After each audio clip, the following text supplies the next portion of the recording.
Take a look at some of our national and international headlines for this Wednesday morning. It is August 2nd, 2017.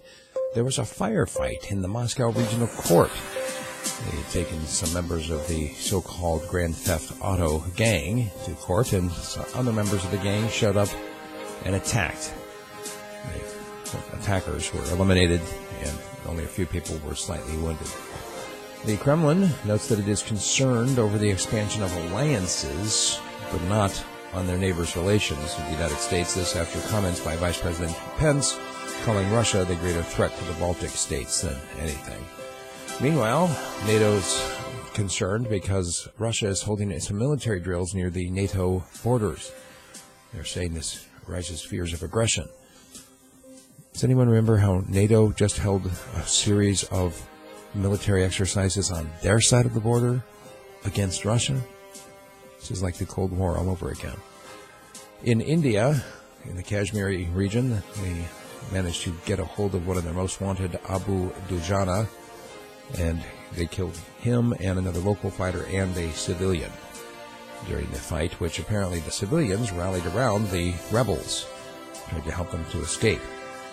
Anthony Scaramucci managed to be in his position, White House Communications, for 10 days. He has now been fired.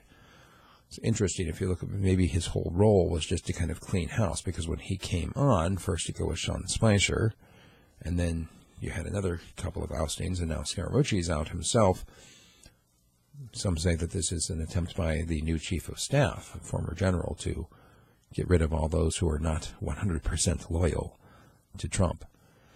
Meanwhile, China, reacting to Donald Trump's tweets about basically saying it's China's fault for not dealing with North Korea. They're like, don't blame us. You have a problem with North Korea, work it out yourselves. Don't bring in the trade issues. Hundreds of people, nearly 500, are on trial this week in Turkey.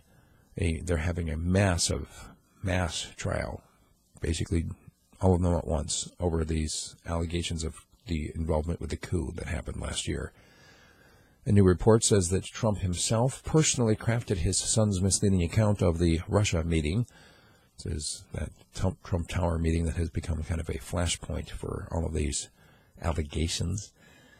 And there's also a report that President Trump pressured Fox News to release that story about the death of the DNC staffer Seth Rich and his links with WikiLeaks in order to divert attention from Russia. It's actually a lawsuit that was filed on Monday in New York.